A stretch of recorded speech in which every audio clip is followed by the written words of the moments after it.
아이를 키우는 부모들에게서 공통적으로 나타나는 그런 모습들이 있습니다. 그것은 자녀가 갓난아기 때보다 자녀가 커갈수록 생기는 고민들이 있거든요. 그 고민들이 점점 더 커진다는 것입니다. 갓난아기 때는 어떤 고민을 하냐면은 그냥 몸 아프지 않고 잘 먹었으면 좋겠다, 그리고 잘 입었으면 좋겠다, 이런 생각으로 아이를 키웁니다. 그런데 시간이 흐르고 자녀가 성장함에 따라 걱정을 해야 하는 그 폭이 점점씩 넓어집니다. 간단한 예를 한번 들어보겠습니다. 건강하게만 자라다오라는 심정으로 자녀를 키운 부모가 있습니다. 시간이 흐르고 자녀가 자라고 학교에 입학을 했습니다. 그런데 허구한 날 자녀가 누워서 빈둥대기만 합니다. 그리고 내 것도 내 것이고 당신 것도 내 것이다, 다 자기 거랍니다. 몸은 성장했지만 여전히 갓난아이의 마음으로 살아가고 있었던 것입니다. 자녀가 이런 모습으로 성장하고 있습니다. 그런데 이러한 와중에도 건강하게만 자라도 이러는 부모님이 있을까요? 없을 겁니다. 부모의 속이 그냥 새까맣게 타들어갈 것입니다. 이처럼 자녀의 성장에 따라서 걱정과 고민의 깊이와 크기가 더 넓어지고 깊어집니다. 이것이 바로 부모들에게서 나타나는 공통적인 모습이라고 말할 수가 있을 것입니다. 자녀가 성숙하지 못하면 부모의 고민이 깊어지기 마련입니다. 우리 아버지 되시는 하나님도 마찬가지입니다. 그렇기 때문에 주님께서는 사도 바울을 통해서 오늘과 같은 말씀을 주신 것입니다. 왜냐하면 자라나라는 것이죠. 성장하라는 것입니다. 우리 20절 말씀을 여러분 읽어주시겠습니다. 시작.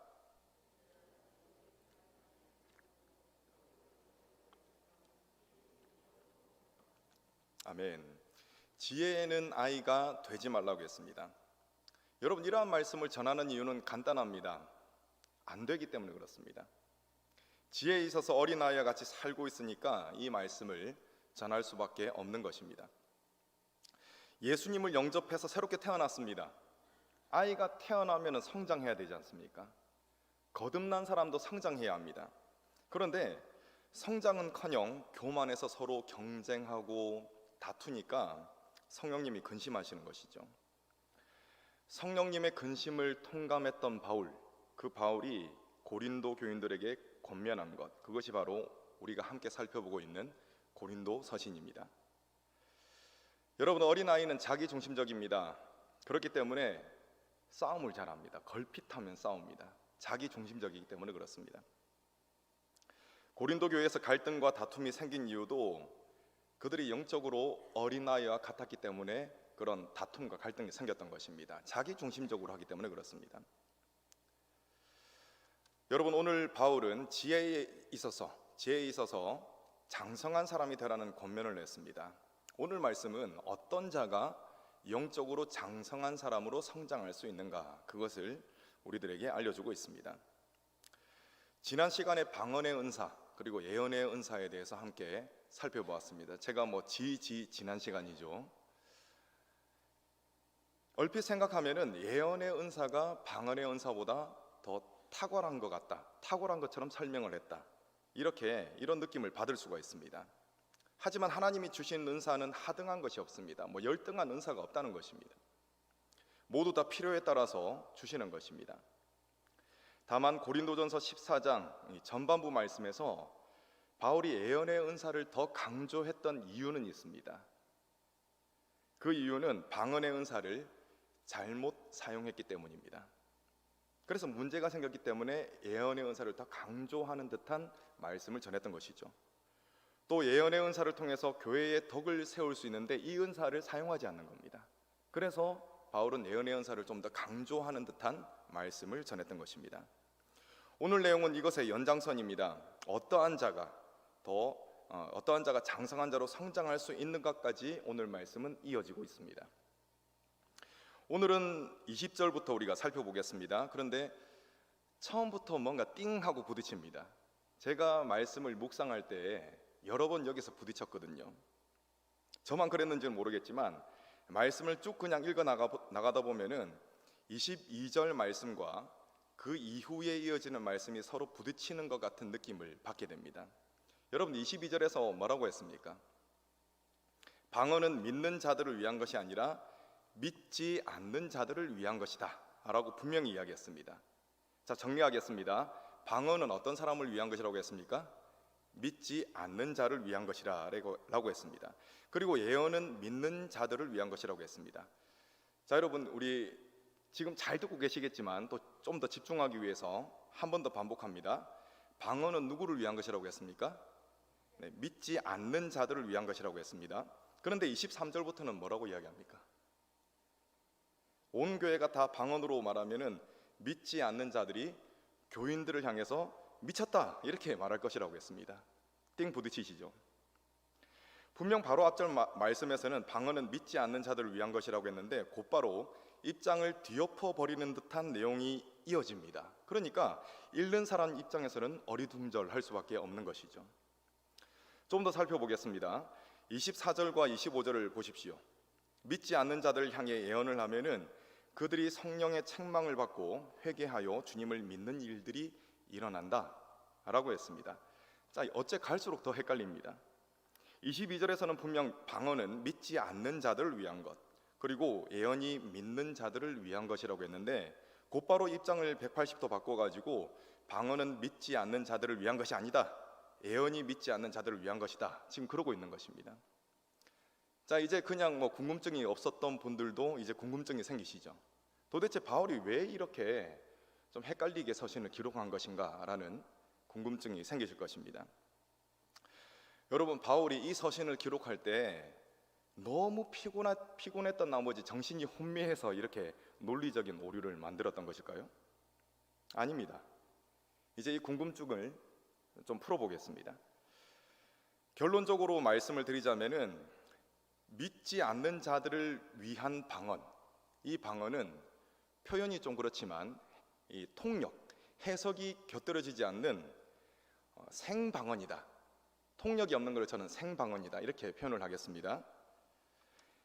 바울이 22절에서 말했던 방언은 생방언이 아닙니다.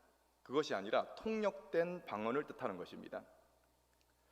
통역되지 않은 생방언은 하나님을 향해 하는 것이기 때문에 기도자의 영에는 유익이 있을지라도 기도자의 마음에는 열매를 맺지 못한다 라고 고린도전서 14장 전반부에는 그렇게 이야기를 했습니다.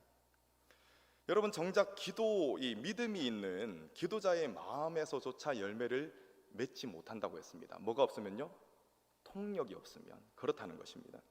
그래서 방언의 은사를 받은 자가 반드시 통역의 은사까지 구해라 라고 바울이 이렇게 강력하게 권면까지 했던 것입니다.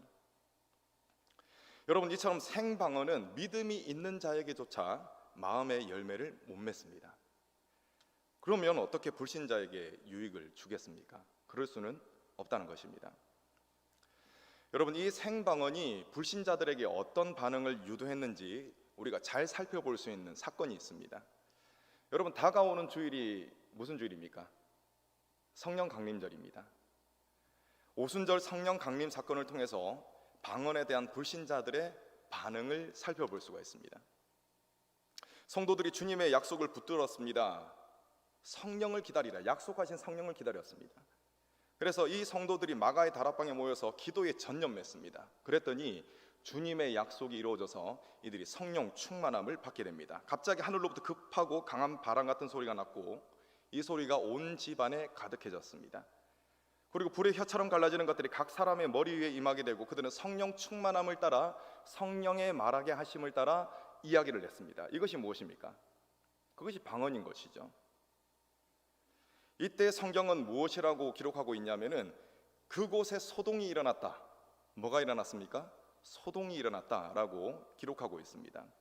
방언을 들었던 많은 사람들이 당황하면서 어떻게 된 일이냐 하면서 서로 묻습니다. 그리고 어떤 사람들은 이 사람들이 낮술 먹고 새술에 취했다 이렇게 조롱하기도 했습니다. 여러분, 불신자들의 반응이 어떻습니까? 생방언을 들었던 불신자들의 반응이 어떻습니까? 한마디로 안 좋습니다. 여러분, 지금까지 제가 설명드린 거 그거 기억하시면서 23절 한번 읽어보시기 바랍니다. 23절 시작.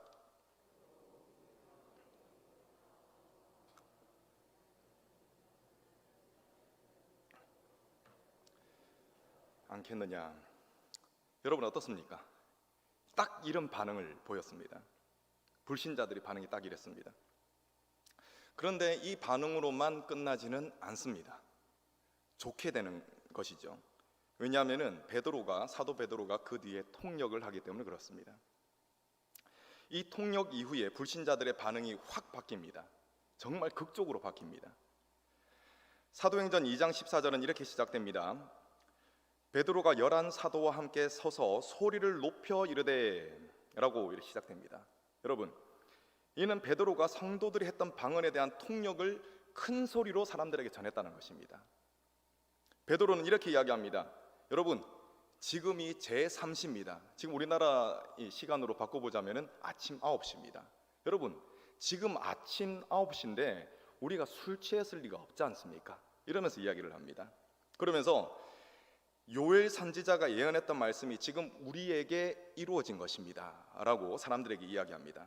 베드로는 이 말씀에 이어서 예수 그리스도의 죽으심 그리고 예수 그리스도의 부활하심을 증언합니다. 여러분, 이것이 무엇이냐면은 베드로가 그냥 하는 말이 아니라 성도들이 했던 방언에 대한 통역이었습니다. 이게 그것이었습니다. 여러분, 사실 베드로가 통역하기 이전에 이 생방언의 내용을 대략적으로 알아들었던 사람들이 있습니다. 제가 읽어드리겠습니다. 사도행전 2장 11절입니다. 그레데인과 아라비아인들이라 우리가 다 우리의 각 언어로 하나님의 큰 일을 말함을 듣는도다 하고. 아멘. 여러분, 방언의 내용을 대략적으로 알아들었던 사람이 뭐라고 이야기했습니까? 하나님의 큰 일을 말함을 듣는다, 이렇게 이야기했습니다. 이들이 비록 대략적으로 이 생방언의 내용을 알아들었다고는 하지만 아직 어렴풋하게나마 알 뿐이었습니다. 그러니까 어리둥절하면서 그냥 뜨뜻미지근한 중립적인 입장을 취할 수밖에 없었던 것입니다. 그리고 이를 전혀 모르는 사람들은 이 생방언을 듣고 야, 술 취했다 이러면서 조롱했던 것이죠. 그런데 사도 베드로가 이 방언의 내용을 모두 익히 알아들을 수 있는 말로 통역을 하게 됩니다. 이 베드로의 통역 이후에 놀라운 일이 일어나게 됩니다. 어떤 일이냐면 사람들의 마음에 찔림이 있었다는 겁니다. 그들은 베드로 그리고 다른 사도들에게 묻습니다. 우리가 어떻게 하면 좋겠습니까? 그 정도로 마음의 찔림이 굉장히 깊었다는 것이죠. 이에 대한 베드로의 대답을 읽어드리겠습니다. 사도행전 2장 38절 39절입니다. 베드로가 이르되 너희가 회개하여 각각 예수 그리스도 이름으로 세례를 받고 죄 사함을 받으라. 그리하면 성령의 선물을 받으리니 이 약속은 너희와 너희 자녀와 모든 먼데 사람 곧 주 우리 하나님이 얼마든지 부르는 자들에게 하신 것이라. 아멘. 여러분, 이때 예수님을 영접하여서 세례를 받은 신도의 수 몇 명이라고 기록했는지 기억나십니까? 3,000명입니다. 3,000명. 성인 남성의 수만 3,000명이니까 뭐 노인들, 아이들, 여성들 다 합하면은 정말 많은 수의 사람들이 예수님을 영접한 것입니다. 여러분, 저는 사도행전 말씀을 통해서 통역된 방언, 다시 말씀드립니다. 통역된 방언이 믿지 않는 불신자들을 위한 것이다 라는 사실을 증명해 드렸습니다. 따라서 22절, 오늘 말씀 22절에 나오는 이 방언은 통역이 없는 생방언이 아니라 통역된 방언이라는 사실을 알 수가 있습니다. 여러분, 통역된 방언이 뭐와 연결이 됩니까? 예언하고 연결이 되는 것입니다. 하나님의 뜻을 말하는 예언. 여러분, 하나님이 주신 방언은 분명히 좋은 것입니다. 잠언 25장 11절 말씀에 경우에 합당한 말은 아로새긴 은 쟁반의 금사관이라 라고 했습니다. 그런데 여러분, 아무리 좋은 것이라 하더라도 경우에 합당하지 않은 것은 저주로 여겨지는 것입니다. 한 목사님이 겪었던 일을 좀 말씀드리겠습니다. 그 목사님이 신학생 시절에 어떤 사람이 지하철에서 굉장히 열심히 전도를 하더랍니다. 한 30대쯤 보이는 사람이 막 열정적으로 전도를 합니다. 그런데 가만히 보니까 좀 어딘가 이상합니다. 왜냐하면 방언으로 전도를 했던 것입니다. 지하철에 막 사람들이 서 있고 앉아 있지 않습니까? 근데 그 사람들한테 가가지고 막 다다다다다 랄랄랄랄랄라 이렇게 전도를 한다는 것입니다. 많은 사람들이 이 사람을 정신이 나간 사람쯤으로 여기고 상종하지 않으려고 했답니다. 그런데 이 지하철에 앉아가지고 꾸벅꾸벅 졸고 있는 할아버지가 잠을 깨고 좀 언짢은 그런 심정으로 좀 조용히 좀 하시오 라고 했답니다. 그러니까 이 전도를 하던 사람이 그 할아버지를 탁 똑바로 쳐다보면서 당신은 지금 나의 전도를 방해했으니까 저주받아라 이런 식으로 이야기를 하더랍니다. 그러니까 이 할아버지가 막 화가 뻗쳐가지고 이 전도하는 사람의 뺨을 때렸다는 그런 이야기를 들었습니다. 여러분, 이것은 어떤 경우입니까? 경우에 합당하지 않은 사용입니다. 그래서 부작용이 생겼던 것이죠. 여러분, 고린도 교회에서는 이런 부작용이 나타났던 확률이 굉장히 높습니다. 방언의 은사를 받았던 자들이 막 감동을 주체할 수가 없는 것입니다. 그래서 시도 때도 없이 경우에 합당하지 않게 사용을 하는 것이죠. 하나님과의 단독적인 기도의 자리에서 이 은사를 사용해야 되는데 그것이 아니라 사람이 모일 때 막 사용하고 싶어서 막 몸이 근질근질하는 겁니다. 그래서 사람들이 모였을 때 공예배에서도 목청을 높여서 막 방언을 하고, 그리고 사람들이 모였을 때 오히려 더 방언으로 크게 기도하고, 이런 일들이 고린도 교회에서 있었을 확률이 굉장히 높습니다. 그러니까 신자들은 물론 불신자들에게도 이것이 본이 되지 못했던 것이죠.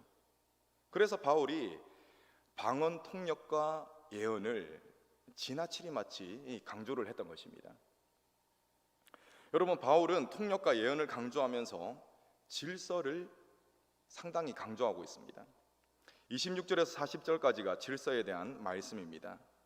성도들이 모일 때 여러 가지 은사들이 나타납니다. 왜냐하면 하나님께서 각 사람들에게 필요한 하나님의 필요에 따라서 은사들을 주시기 때문에 그렇습니다. 그런데 이 모든 은사들은 교회의 덕을 세우기 위해서 하나님이 주신 것입니다. 그렇기 때문에 이 은사들을 사용할 때 경우에 맞게, 다른 말로 질서 있게 사용하라라는 권면을 하는 것입니다. 여러분, 바울은 방언을 금하지 않았습니다. 본인도 분명히 밝혔습니다. 내가 모든 사람들보다 방언을 더 한다라고 고백을 했습니다. 방언은 분명히 좋은 것입니다. 교회에서도 사용하라고 했습니다. 다만 질서 있게 사용하라라고 했습니다. 여러분, 27절을 보시기 바랍니다. 방언을 하게 되면은 반드시 무엇을 하라고 했습니까? 통역을 하라고 했습니다. 만약에 통역하는 자가 없으면은 잠잠하고 하나님께만 방언을 하라고 했습니다. 이것은 달리 말하면 어떤 말입니까? 제가 반복적으로 말씀을 드리는데 경우에 맞게 은사를 사용하라라는 것입니다. 또 사람은 감정이나 느낌에 휘둘리기 쉽습니다. 그렇기 때문에 통역을 잘못할 수가 있습니다.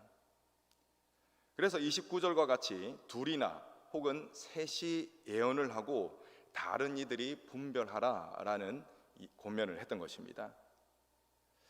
바울은 성도들이 하나님께서 주신 은사들을 하나님의 뜻에 따라 사용하도록 만들기 위해서 안전장치를 만들었던 것입니다. 이 안전장치는 바로 질서, 하나님께서 정하신 질서 안에서 만들어진 것입니다. 30절부터는 이러한 것이 좀 더 구체적으로 나타납니다. 만약 다른 사람에게 계시가 내리면 먼저 예언하는 사람은 그쳐야 한다라고 했습니다. 바울은 듣지 않으면서 서로 예언하는 것을 금했습니다. 너도 예언하고 나도 예언하고 우리 모두 다 그냥 예언만 하자, 이것을 금했다는 것이죠. 오직 한 번에 한 사람씩 예언하라라고 했습니다. 자, 이 이유가 뒤에 나옵니다. 이것은 모든 사람들이 배우도록 만들기 위함이다, 이렇게 했습니다. 여러분, 대개 교만한 사람은 다른 사람 말을 듣는 것을 싫어합니다. 그 대신 무엇을 많이 하냐면은 자기 말을 많이 합니다. 교만한 사람은. 여러분, 정도의 차이는 있겠지만 모든 사람들의 마음에는 교만함이 도사리고 있습니다. 그래서 뭐 하지 않으려고 그럽니까? 배우지 않으려고 합니다. 교만한 마음이 있기 때문에. 상황과 여건이 허락되지 않아서 이 교만함이 드러나지 않았던 것뿐이지, 이것만 허락이 되면은 언제든지 교만해질 수 있는 것이 바로 사람입니다. 이러한 사람의 연약함을 잘 알고 있었던 바울이 내렸던 처방이 무엇입니까? 그것은 자기를 내려놓고, 자신의 주장을 내려놓고 하나님께서 정하신 질서를 따르라는 것입니다. 그게 내 마음에 안 든다 하더라도, 그것이 멋없어 보인다 하더라도 이것을 따르라는 것입니다. 여러분, 어린아이는 본능에 충실합니다. 그렇기 때문에 질서를 지키는 것을 힘들어합니다. 질서 지키면 왠지 자기가 좀 더 늦어지는 것 같거든요. 그래서 본능에 따라서 막 이 새치기를 합니다. 그러나 성인은 절제하면서 질서를 지킬 수 있습니다.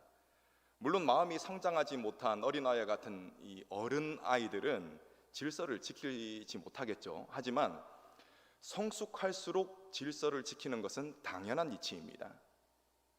그렇다면 여러분, 무엇을 위한 질서를 지켜야 하겠습니까? 자, 33절 말씀 여러분이 읽어주시겠습니다. 33절 시작.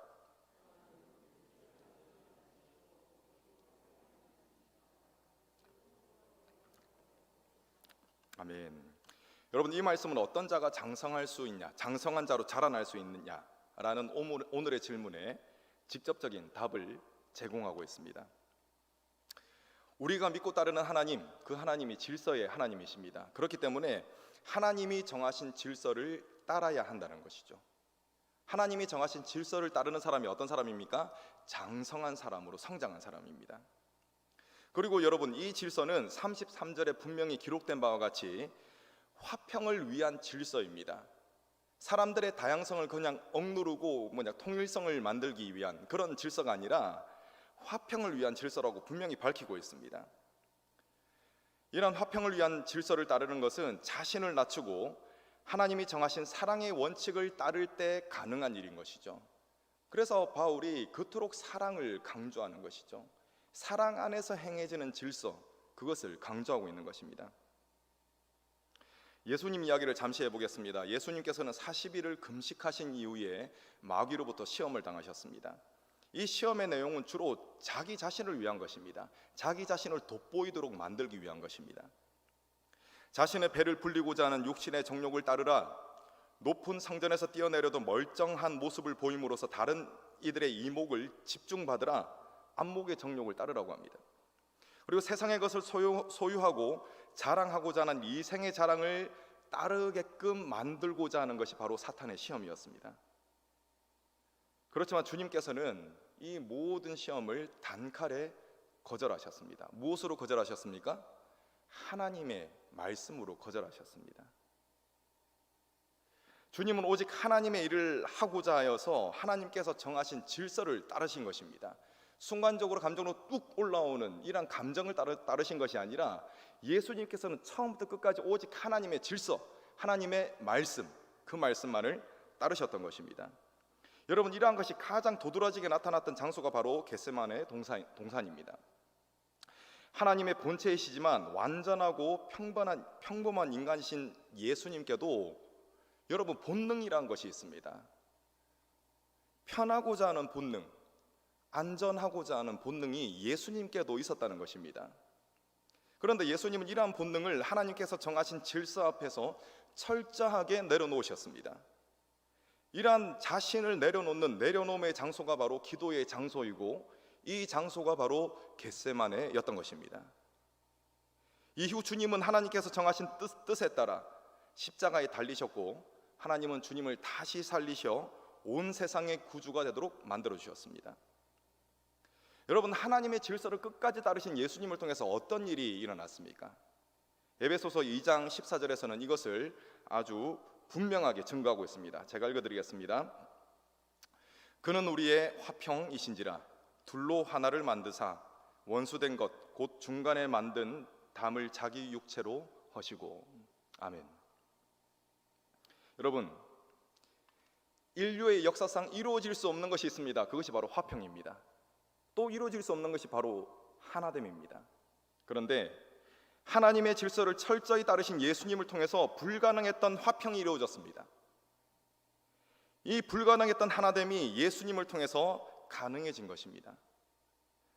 여러분, 성령께서는 지금도 이 놀라운 일들을 하십니다. 그런데 하나님께서 직접 하시는 것이 아니라 이 일을 주님을 믿고 따르는 우리 성도들을 통해서 하신다는 것입니다. 여러분, 나를 낮추고 하나님의 질서를 따를 때 그때 비로소 화평이 이루어진다는 사실을 기억하시기 바랍니다. 또한 주님이 베푸셨던 사랑을 따라 절제할 때 내가 능히 뭔가를 할 수 있습니다. 나서서 내가 지적을 할 수도 있어요. 그런데 그것을 절제하고 주님의 사랑을 따를 때 그때 내가 속한 곳에 하나됨의 역사가 일어나는 것입니다. 여러분, 저와 여러분들을 향한 하나님의 간절한 소망이 무엇인지 아십니까? 오늘 말씀에도 기록되어 있고 또 에베소서 4장 13절에도 기록되어 있습니다. 그것은 바로 우리가 장성한 사람으로 자라는 것입니다. 에베소서 4장 13절 제가 읽어드리겠습니다. 우리가 다 하나님의 아들을 믿는 것과 아는 일에 하나가 되어 온전한 사람을 이루어 그리스도의 장성한 분량이 충만한 데까지 이르리니. 아멘. 여러분, 이것이 우리를 향한 하나님의 간절한 소망이십니다.